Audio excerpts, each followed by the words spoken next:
Bonjour à tous, je fais cette vidéo pour répondre à un commentaire, à une question qu'on m'a posée. Donc Fred, je vais répondre à ta question. Que va t'apporter cette opération? Pourquoi j'ai choisi de faire cette opération? Qu'est-ce que ça va changer dans ma vie?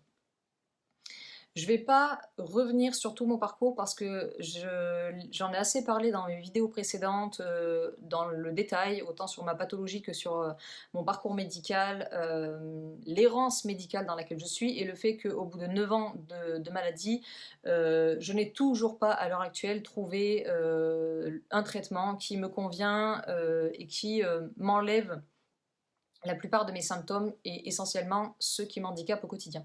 Donc pour répondre à ta question, Fred, j'ai choisi de faire cette stomie. Donc que va m'apporter cette opération? Ça revient au même. Tout simplement parce que cette opération va me permettre en fait d'avoir une dérivation de, de mes selles au quotidien. Et comme je suis devenue, à cause de ma pathologie, incontinente. Tu te doutes que au quotidien, ne pas pouvoir, enfin, je ne peux pas sortir à cause de ça, je ne peux pas aller chez les gens à cause de ça, je ne peux rien faire à cause de ça, en partie, hein, parce que ça ne va pas régler que ça comme problème et c'est pas la seule raison. Mais la raison principale de pourquoi j'en suis venue à vouloir cette stomie, c'est parce que aucun traitement, mais je dis bien aucun traitement, n'a fait effet sur mes diarrhées tout simplement, et donc mon incontinence. Donc c'est un peu, c'était ma dernière option, hein, je ne vais pas le cacher. J'ai pas, quand j'ai su que j'étais malade il y a 9 ans, je ne me suis pas dit ouais, je vais me faire stomiser. Non, pas du tout. Après moult et moult essais de traitements infructueux, je suis arrivée à un stade où psychologiquement ça n'est plus possible. Je continue de perdre du poids, je dors très peu, je n'ai pas de vie sociale, je ne peux pas travailler, je ne peux pas sortir me balader, je vis avec une couche. Euh, je, donc comme je l'ai dit, je suis incontinente et j'ai pas, c'est un sujet assez tabou, enfin, c'est un sujet tabou dans la société.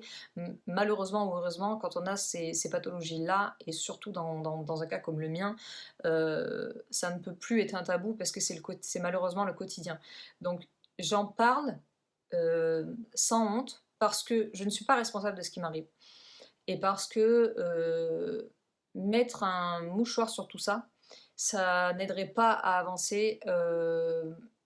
Ça n'aiderait personne à avancer. Donc, je, je, je me sens humiliée dans mon quotidien, dans ma vie, si je sors, parce qu'il m'est arrivé des accidents, notamment en public. Il m'arrive des accidents chez moi, à n'importe quel moment du jour ou de la nuit, ça m'est arrivé. Donc, c'est très très très humiliant, mais je ne peux pas en avoir honte parce que je n'en suis pas responsable, parce que ça reste quelque chose de naturel. Je veux dire, personne n'en parle, etc. Mais je ne parle pas de l'incontinence, je parle juste des selles, en fait, d'émettre des selles. C'est quelque chose qui est naturel. Simplement, quand on a une pathologie digestive comme la mienne, la nature fait mal les choses. Enfin, la nature fait mal les choses. Ce qui est naturel se produit de manière plus naturelle, de manière anormale. Donc, je n'ai pas le choix que, entre guillemets, pas d'assumer, mais d'accepter ma situation. Et je ne fais pas la fière en parlant de ça, encore moins sur la toile, mais il faut quand même que les gens aient conscience, en tout cas que dans ma situation à moi, mon plus gros handicap, c'est clairement et simplement l'incontinence et les diarrhées euh, permanentes. Ça ferait quelques mois, ça serait différent. Ça fait des années et des années. Et toutes les conséquences de ce symptôme-là sont à un point que les gens lambda, qui n'ont pas de pathologie, ne peuvent absolument pas imaginer l'impact que peut avoir le fait simplement, tout simplement, d'avoir des diarrhées.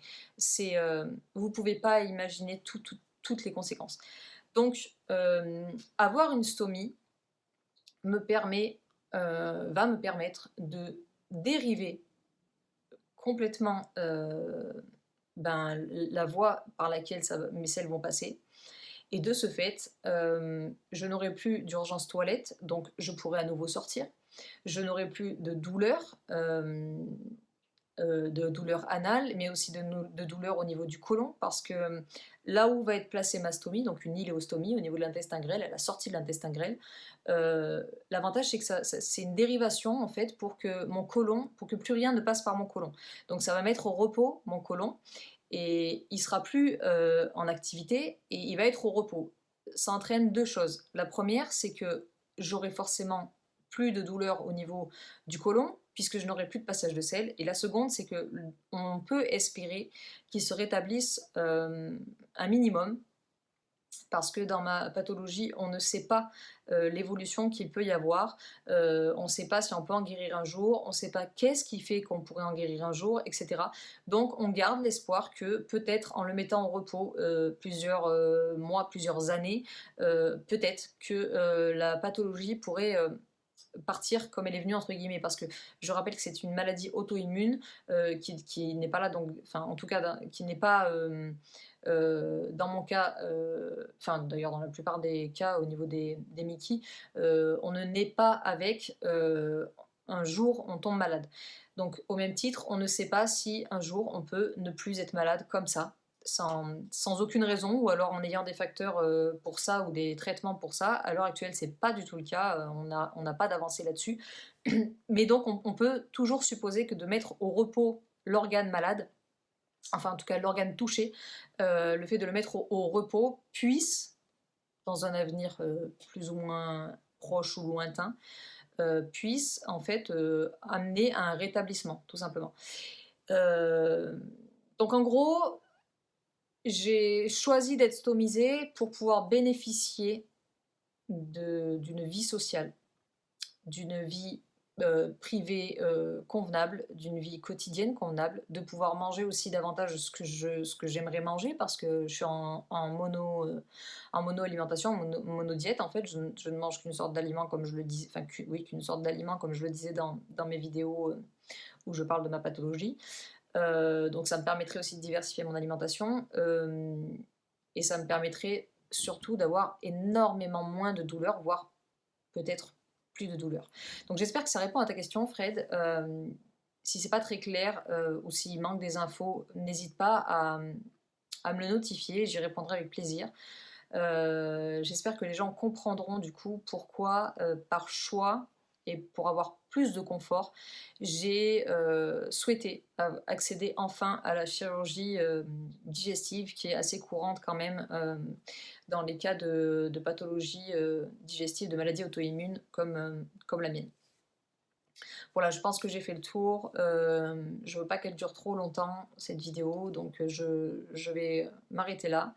Je vous dis peut-être à une prochaine vidéo pour répondre à des commentaires, et sinon à une prochaine vidéo sur ma chaîne. Portez-vous bien.